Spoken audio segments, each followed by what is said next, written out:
audio on demand from Vision Christian Media. Exploring faith and the future. Neil Johnson and Bible teacher Dr. Kameel Majdali. We've been talking about the Bible. This is not just any old book. This is a book which is the revelation of God to a sinful humanity. When we talk about the Bible, Kameel, sometimes confusion about what the Bible really is, what the Bible really does. But there's lots of good hints that God gives us in the Bible that show us just the way He intends it to be. You're absolutely right, Neil. Think of the ministry of Jesus, particularly his sermons. He took spiritual truth and put it in simple forms that everyone can relate to, concrete forms. And that's what I call the Hebraic way. The Hebrews are like the Australians. They're very practical. So, for example, they'll say, God is a rock. And then you have this picture of a rock, perhaps Gibraltar, for example, and that gives you a better idea who God is. He is a strong and high tower, especially his name. You see a high tower, you run into it and find refuge. Well, the Bible itself provides us these word pictures, these metaphors, in which we can better appreciate what it's about. So, for example, in James chapter 1, verse 23 and 24. Let me read it to you. For if anyone is a hearer of the word and not a doer, he is like a man observing his natural face in a mirror. For he observes himself, goes away, and immediately forgets what kind of man he was. So here, the Bible is referred to as a mirror that reflects. Until you look in the mirror, you may not be aware that your hair is a mess, that there's something on your face, the eyebrows are a little too bushy, or what have you.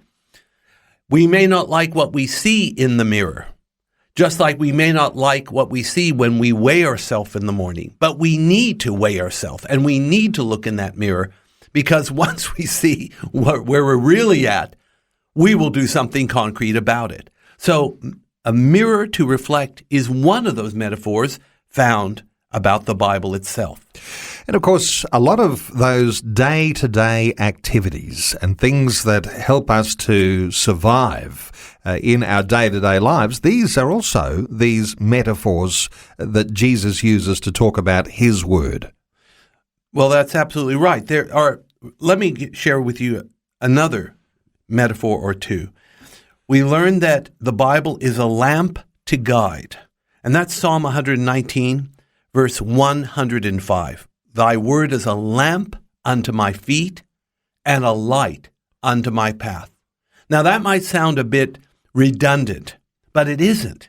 It actually has great wisdom, this verse, Psalm 119, 105. God's word is a lamp to our feet. That means it will guide us for the present, the immediate moment, for this day. That's where our feet are, for the next step and the next step and the next step. But the Bible is even more than that. It is called a light unto my path. So you are also getting, shall we call it, illumination and guidance from God's word about the long-term goal. In other words, we have food for living in the present, and we also have insight and light for the future. And of course, this is one of my big passions. And that's why I do things like Understanding the Times tours and blogs and travel the world as such. I want to help people get ready for the future, but not just any future. Everyone has a future. Some have dark future and some have a bright future. So what I want to prepare is for them, or their God-given future. And there is no substitute for the Bible, which is a lamp to our feet and a light to our path. Faith and the Future with Neil Johnson and Dr. Kameel Majdali from Teach All Nations. For more from Dr. Majdali, including books and DVDs on prophecy, Bible commentaries, plus today's and other episodes of Faith and the Future, go to vision.org.au. Thanks for taking time to listen to this audio on demand from Vision Christian Media. To find out more about us, go to vision.org.au.